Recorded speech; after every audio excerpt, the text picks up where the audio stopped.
Hello everyone, मैं Arun Kumar Yadav. Video के इस सीरीज में हम लोग पढ़ रहे हैं बहुपद।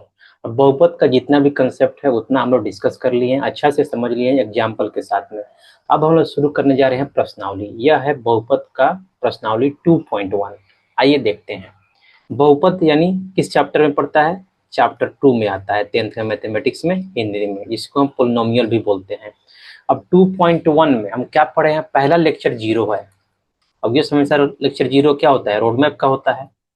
रोड मैप पे हम बताते हैं कि कितना इंपॉर्टेंट है, इसमें कितने नंबर का मार्क्स पूछा गया है PYQ में, यानी प्रीवियस ईयर क्वेश्चन में। और स्ट्रेटजी बताते हैं कैसे खत्म करना है। और लेक्चर 1, शायद हमको लेक्चर 1 एंड 2 को बनाना होगा। इसका कंसेप्ट का ये पार्ट होगा। कंसेप्ट का कितना? 2 लेक्चर बनाना होगा। और इसमें केवल कंसेप्ट ही नहीं है बहुपद का, इसमें बहुत सारा एग्जाम्पल है। जितना भी एग्जाम्पल है आपके प्रश्नावली टू में, उस सारा, सॉरी, चैप्टर 2 में उस सारा ले लिए हैं। क्यों? क्योंकि बहुत कम क्वेश्चन है प्रश्नावली में, और इतना कम क्वेश्चन से आप प्रैक्टिस करके बहुपद का सारा क्वेश्चन नहीं बना सकते हैं। इसलिए कंसेप्ट का वीडियो जाकर देखिए, उसमें बहुत सारा एग्जाम्पल हम खुद से लिए हुए हैं। और जितना भी एग्जाम्पल आपके बुक में है NCERT में, उस सारा एग्जाम्पल हम ले लिए हैं। अब बोलिए क्यों लिए हैं? बस इसलिए लिए हैं क्योंकि आपका कंसेप्ट क्लियर हो और अच्छे से बताया एकदम 0 लेवल से। यदि 9th में कोई न भी पढ़ा है, बहुपद का नाम भी नहीं सुना है, तो उससे कोई दिक्कत नहीं है। 0 से लेकर के 10th लेवल तक बहुत ही अच्छा से डिटेल में पढ़ाया गया है। तो वहाँ ही कंसेप्ट को डिस्कस किया गया है। यहाँ केवल हम लोग क्वेश्चन को बनाएंगे। तो आइए क्वेश्चन को पढ़ते हैं। देखिए क्वेश्चन क्या है।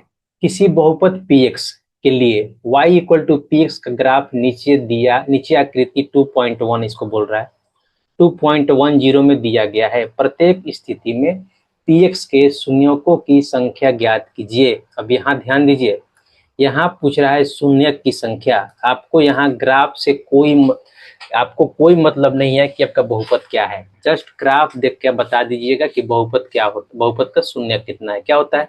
जितना बार कोई भी ग्राफ, किसी रंग का ग्राफ हो, चाहे लिनियर हो, चाहे यू शेप में हो, चाहे एस शेप में हो, चाहे 3-4 बार ऐसे ऐसे जाए, उससे कोई मतलब नहीं। जितना बार वो एक्स एक्सिस को काटेगा, उसका शून्य उतना ही होगा। और जितना बार उस शून्य को काटेगा, जहां जहां काटेगा वहीं उसका शून्य होता है। तो यहाँ शून्य पूछ नहीं रहा है, खाली शून्य की संख्या पूछ रहा है। तो आइए देखते हैं। मान लेते हैं px का ग्राफ दिया हुआ है, वो यहाँ दिया है। देखिए y इक्वल टू px, कोई मतलब नहीं है, मतलब इसमें y में दिखा रहा है px। और हम ड्रॉ करके बताए भी हैं इस तरह का। देखिए px, एक्स एक्सिस को कितना बार काटा है? ग्राफ तो ही है मेरा, एक्स एक्सिस को एक बार भी नहीं काट रहा है। इसका मतलब इसका शून्य कितना हो जाएगा? तो इसका शून्य हो जाएगा 0। ये देखिए, ये जो ग्राफ है, ये वाला, इसी को बोल रहा है px या yx, जो बोलिए आप। तो ये कितना बार काट रहा है एक्सिस को? यहाँ पे काट रहा है एक बार। देखिए यही पॉइंट है, एक बार काट रहा है। इसका शून्य क्या हो जाएगा?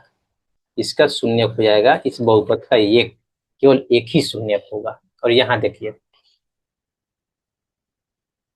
एक्सिस को यहाँ एक बार काटा, एक बार यहाँ काटा, एक बार यहाँ काटा। तो कितना बार काट दिया टोटल? सॉरी, 2, यहाँ 3, इन टोटल 3 बार काटा। मतलब इस बहुपद का शून्य हो जाएगा 3। कितना शून्य हो गया? 3 हो गया। इस तरह से हम लोग क्या शून्य निकालते हैं। इसमें और पार्ट भी है, 4, 5, 6 है। अब देखिए यहाँ देखिए, ये जो ग्राफ है, एक बार यहाँ काटा एक्सिस को, एक बार यहाँ काटा, इसका शून्य कितना हो गया? तो इसका शून्य हो गया 2। अब देखिए हमको y एक्सिस से कोई मतलब नहीं है, केवल x से मतलब। यहाँ देखिए कितना बार काटा? 1। यहाँ कितना बार काटा? 2। यहाँ एक बार काटा? 3। यहाँ एक बार काटा? 4। इसका शून्य कितना हो गया इस बहुपद का? इसका शून्य हो गया 4।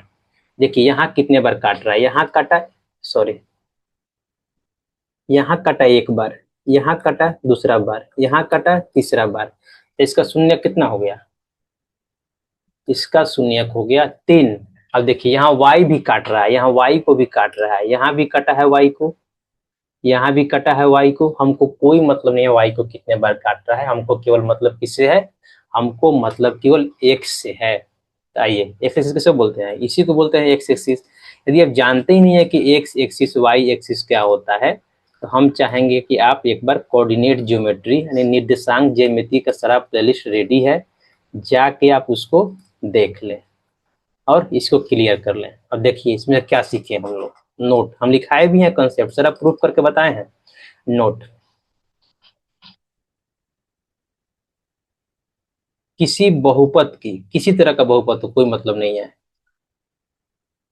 किसी बहुपद की शून्यकों की संख्या क्या हो सकता है। शून्य क्या होता है, जहां पे बहुपद जीरो हो जाए, जिस वैल्यू पे वहीं उसका शून्यक होता है। तो किसी बहुपद की शून्यकों की संख्या क्या होता है, जितना बार उस बहुपद का ग्राफ, यानी रेखा चित्र, ग्राफ बहुत फेमस चीज है इसलिए हम ग्राफ ही लिख रहे हैं, उस बहुपद का ग्राफ एक्स एक्सिस को काटता है। तो ये आपको नोट ध्यान में रखना है, बहुत ही इंपॉर्टेंट नोट है। बस पिक्चर देखिए, अपना रिजल्ट बताइए, इसको ए मान लीजिए। अब मान लीजिए इस तरह क्वेश्चन कहीं पूछा नहीं है, पूछ दे क्या, एक बार एग्जांपल देते हैं, आइए। ये एक्स एक्सिस है, ये वाई एक्सिस है, और ये ग्राफ है, ऐसे काट रहा है, यहाँ कटा है, एक्स एक्सिस के -1 0 इसका कोऑर्डिनेट दिया है, और इसका दिया है 2, 0। अब पूछ रहा है कि इसका शून्य क्या है। तो क्या आपसे, आपको देखने से मालूम चल रहा है, ग्राफ देखने से तो क्लियर है, शून्य की संख्या कितना है, यानी शून्यकों की संख्या जितना बार एक्स एक्सिस को काटे वही क्या होता है, शून्यकों की संख्या हो जाता है। तो कितना हो जाएगा शून्यकों की संख्या, 2 हो जाएगा। एक बार यहाँ कटा है, एक बार यहाँ कटा है। अब देखिए इसका शून्यक होगा क्या, तो ध्यान दीजिए, जिस बिंदु पर एक्स एक्सिस को काटा है वहीं इसका शून्यक हो जाएगा, उसका एक्स निर्देशांक। तो इस बिंदु पे इस एक्स एक्सिस जो है, एक्स डैश, इसका निर्देशांक कितना है, -1। तो एक शून्यक उसका हो जाएगा -1। दूसरा देखिए, दूसरा बिंदु पे इसका एक्स कोऑर्डिनेट कितना है, नहीं निर्देशांक कितना है, 2। तो -1, 2 क्या हो जाएगा, इसका शून्यक हो जाएगा। तो ग्राफ देख करके आप केवल शून्य की संख्या नहीं, शून्यक भी बता सकते हैं, यदि आपसे इस तरह से क्वेश्चन में पूछा जा रहा है। देखिए क्या यहाँ लिख सकते हैं, ए में क्या लिखे हैं हम लोग, किसी बहुपद की शून्यकों की संख्या क्या होती है जितने बार एक्स एक्सिस को काटे। अब लिखिए, किसी बहुपद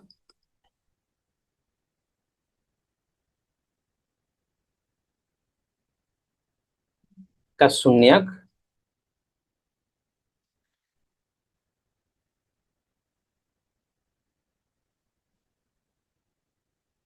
उस बहुपद द्वारा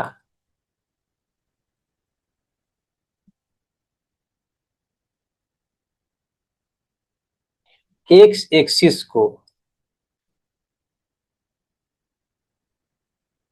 काटे गए बिंदु का एक्स निर्देशांक होता है। जो समझाए हैं उसी को लाइन में लिख दिए। देखिए ये बिंदु ए है, ये बिंदु बी है, जहां पे काट रहा है इसको एक्स एक्सिस को। एक्स कितना है निर्देशांक, -1, इसका कितना है, 2 है, वही तो लिखे हैं यहाँ पे। उस काटे गए बिंदु का एक्स निर्देशांक होता है। यही क्या हो गया, कंसेप्ट हो गया। तो कंसेप्ट आपको याद रहना चाहिए। लेकिन और भी इस चीज को आप जानना चाहते हैं कि कौन ग्राफ होता क्या है, जैसे आइए हम बता देते हैं। ये ग्राफ क्या है, लीनियर है। तो ये क्या चीज ग्राफ हो जाएगा, ये हो जाएगा रैखिक बहुपद का, यानी लीनियर बहुपद का, पोलिनोमियल का। ये कैसे होगा, तो जाके आप कंसेप्ट का वीडियो देखिए, वहां से आपको क्लियर हो जाएगा। ये देखिए, ये क्या है, एस की तरह है, तो ये क्या हो जाएगा, ये हो जाएगा त्रिघात बहुपद का ग्राफ। ऐसे ही पूछता नहीं इस तरह का, लेकिन पूछे तो आपको मालूम होना चाहिए। ये त्रिघात बहुपद का ग्राफ हो गया, ये भी एस की तरह है, एस है ना, इसे उल्टा एस ऐसे दिख रहा है। तो क्या हो जाएगा, ये भी त्रिघात बहुपद का ग्राफ हो जाएगा। यानी 3 तरह के ग्राफ के बारे में हम लोग पढ़े हैं, रैखिक का, द्विघात का और त्रिघात का। देखिए यू में दिख रहा है, जहां भी आपको यू शेप दिखे, उल्टा सीधा लेफ्ट राइट कहीं भी, तो क्या होता है, वो द्विघात बहुपद हो जाता है, द्विघात बहुपद का ग्राफ हो जाता है। यहाँ देखिए कितना बार काटा है, 4 बार काटा है। तो ये क्या हो जाएगा, तो इसका जो बहुपद होगा उसका पावर कम से कम 4 होगा। हम लोग 3 से ज्यादा पढ़े नहीं है, इसलिए x का पावर 4 यानी 4 पावर वाला बहुपद है। तो इसका हम लोग ग्राफ के बारे में नहीं जानते हैं, लेकिन बता सकते हैं कि इसका कम से कम जो पावर होगा 4 होगा। क्यों? क्योंकि शून्य किसका कितना है? 4 है। हम लोग क्या जानते हैं, किसी किसी भी बहुपद के अधिकतम शून्यकों की संख्या क्या होगा? उस बहुपद का सबसे अधिक जो डिग्री यानी पावर होगा उसी के बराबर होगा। बहुपद की डिग्री के बराबर उस बहुपद का सबसे अधिकतम शून्यक पॉसिबल होता है। मतलब देख लीजिए, यदि x के पावर 4 है सबसे ज्यादा और 3x² है प्लस 2x है प्लस 5 है, तो सबसे अधिक पावर क्या होता है? डिग्री होता है। तो इसका डिग्री देखिए, इसका डिग्री कितना है? 4 है। तो इस बहुपद का सबसे अधिक कितना हो सकता है शून्य? 4 ही हो सकता है, इससे ज्यादा पॉसिबल नहीं है। तो द्विघात का सबसे अधिक बहुपद कितना, सबसे अधिक शून्य? आइए नोट में लिखा देते हैं। पहला, रैखिक बहुपद का अधिकतम शून्यक कितना हो सकता है? अधिकतम शून्यक, इसको नोट में लिखिएगा, बहुत ही इंपॉर्टेंट है। डायरेक्ट एग्जाम में आपको 1 नंबर ऐसे ही पूछ देगा। रैखिक बहुपद का अधिकतम शून्यक क्या हो सकता है? अधिकतम शून्यक 1 हो सकता है, इससे ज्यादा नहीं होगा।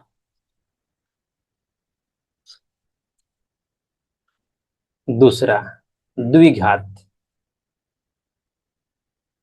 द्विघात मतलब दो घात वाला बहुपद, यानी क्वाड्रेटिक जिसे इक्वेशन बोलते हैं। तो यहाँ 0 हटा दीजिएगा तो क्या हो जाएगा? वही बहुपद होता है। द्विघात बहुपद का अधिकतम शून्य कितना हो सकता है? द्विघात बहुपद का अधिकतम शून्यक 2 हो सकता है। क्यों? क्योंकि 2 पावर है, जितना पावर होता है अधिकतम उतना ही हो सकता है।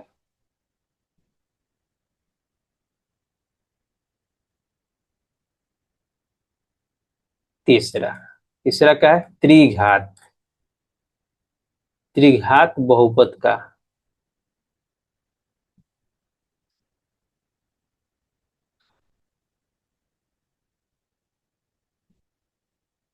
अधिकतम शून्य कितना हो सकता है? 3 हो सकता है। ये तो क्लियर हो गया। अब तीन ही चीज आपको पढ़ना है, लेकिन इसको हम डैश डैश करते जाएंगे तो मान लिए n नंबर पे आया, तो लिख सकते हैं ना, n घात जिस बहुपद का हो तो nवा घात बहुपद का अधिकतम शून्य कितना हो सकता है? अधिकतम शून्यक n हो सकता है। तो जितना मैक्सिमम पावर होगा उतना उसका शून्यक हो सकता है, यानी अधिकतम शून्यक हो सकता है। तो इस चीज को आपको याद रखना है। बहुत ही इंपॉर्टेंट नोट हुआ ये, बहुत ही इंपॉर्टेंट। डायरेक्टली इस ऑब्जेक्टिव क्वेश्चन बनेगा आपका। तो इसी के साथ प्रश्नावली 2.1 समाप्त होता है। इतना एनफ नहीं है तो जाके आप कंसेप्ट का लेक्चर तो देख ही लीजिए। इससे ज्यादा जितना प्रश्नावली में क्वेश्चन है उससे दुगुना तीन गुना हम कितना कंसेप्ट में एग्जाम्पल के तौर पे बताए हुए हैं। तो जाइए प्रश्नावली को देखने के बाद या देखने के पहले देख लिए तो बहुत अच्छा। तो जाके आप कंसेप्ट का लेक्चर 1 एंड लेक्चर 2 कंप्लीट कीजिए। यदि आपको वीडियो अच्छा लगा हो तो please like share and subscribe the channel. Next video हम लोग शुरू करने जा रहे हैं प्रश्नावली 2.2। Thank you for watching.